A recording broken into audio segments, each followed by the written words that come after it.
Welcome learners, this is your mentor, teacher and friend here. Rain Martin book को हम discuss कर रहे थे. आज है हमारा सेशन नंबर 2 जिसमें हम चैप्टर 2 को डिस्कस करने वाले हैं. टॉपिक है हमारा सब्जेक्ट एंड प्रेडिकेट. कल हमने सेंटेंस को पढ़ा था. अब आज देखते हैं कि उस सेंटेंस में सब्जेक्ट और प्रेडिकेट का रोल क्या होता है. When we make a sentence, जब हम कोई सेंटेंस बनाते हैं तो वी नेम्स अ पर्सन और थिंग एंड हम किसी व्यक्ति या वस्तु के बारे में पढ़ते हैं या उसको कुछ नाम देते हैं एंड से समथिंग अबाउट दैट पर्सन और थिंग, और उसी पर्सन या थिंग के बारे में सेंटेंस में बात कही होती है. ठीक है, सीधे शब्दों में आपको बताऊं तो सेंटेंस में जो व्यक्ति होता है या जो चीज़ होती है वो होता है सब्जेक्ट, और इसी व्यक्ति या इसी पर्सन के बारे में, इसी थिंग के बारे में जो डिस्क्रिप्शन होती है वही होती है हमारी प्रेडिकेट. ठीक है, हिंदी में इनको विधेय और उद्देश्य कहते हैं, अगर आपको याद हो तो. जी चलिए, तो in other words we must have a subject to speak about.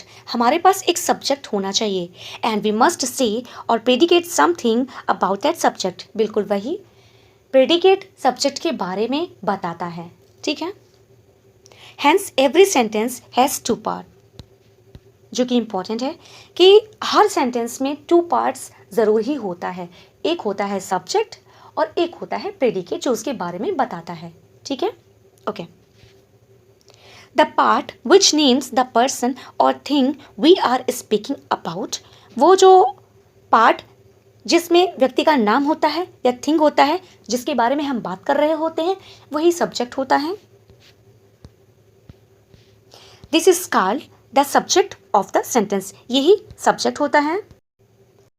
The part which tells something about the subject, और वो भाग, वो पार्ट जो सब्जेक्ट के बारे में बताता है वो कहलाता है predicate of the sentence. The subject of a sentence usually comes first. देखिए मेनली क्या होता है, जो सेंटेंस में सब्जेक्ट होता है वो ही अक्सर स्टार्टिंग में आया हुआ रहता है, लेकिन but occasionally it is put after the predicate S. लेकिन कभी कभी क्या होता है, सब्जेक्ट को सेंटेंस में पीछे कर देते हैं और प्रेडिकेट को आगे सेट कर दिया जाता है. ठीक है, अब इस टाइप के रूल को हम इन्वर्जन में भी देख लेंगे. इन्वर्जन क्या, जब हम एडवर्ब पढ़ेंगे या जब हम इन्वर्जन का चैप्टर पढ़ेंगे वहाँ पर भी हम इस सेंटेंस का रिवीजन कर लेंगे.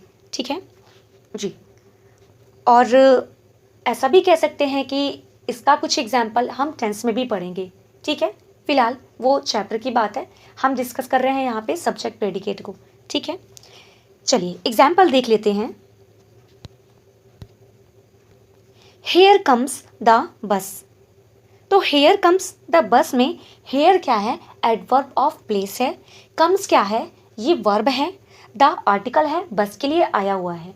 तो ये सेंटेंस में देखा जाए तो हमारा जो सब्जेक्ट है वो है द बस. अगर हम इसको करेक्टली लिखना चाहें, हालांकि करेक्ट ये अभी भी है लेकिन ये इन्वर्जन को फॉलो कर रहा है, इस वजह से प्रेडिकेट स्टार्टिंग में है और सब्जेक्ट बाद में है. अगर इस सेंटेंस को हम जनरली लिखना चाहें तो ये सेंटेंस बनेगा द बस कम्स हेयर. ठीक है, स्टेटमेंट में ये सेंटेंस बनता है द बस कम्स हेयर, लेकिन यहाँ पे इन्वर्जन वाला रूल भी है, टेंस का भी रूल है, उसको देखते हुए हेयर कम्स द बस लिखा गया है. ठीक है, और आपको समझाने का ये प्रयास किया गया है कि समटाइम्स प्रेडिकेट स्टार्टिंग में भी हो सकता है और सब्जेक्ट सेंटेंस के लास्ट में भी. ठीक है, next. Sweet are the uses of adversity.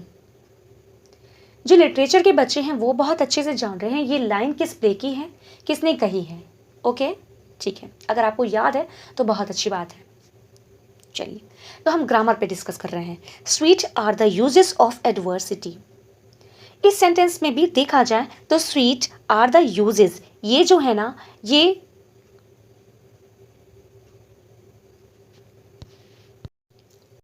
जी, तो ये जो सेंटेंस है sweet are the uses of adversity, actually generally अगर इसको लिखते हम तो ये होता the uses of adversity are sweet, क्योंकि सब्जेक्ट जो है यहाँ पे द यूजेस है, ठीक है।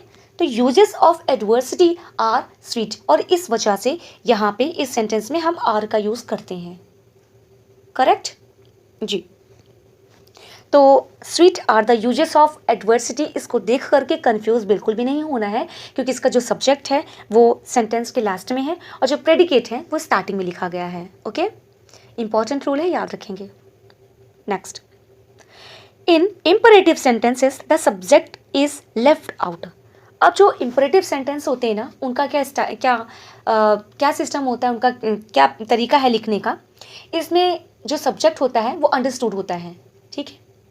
सब्जेक्ट अंडरस्टूड होता है और इसका जो स्टाइल होता है लिखने का वो बिल्कुल प्लूरल के जैसा चलता है, ठीक है जी। जैसे लिखा है सिट डाउन, अब किसी को बोला जा रहा है कि बैठ जाओ, तो किसको कहा जा रहा है, वो सब्जेक्ट यहाँ पे हिडन होता है।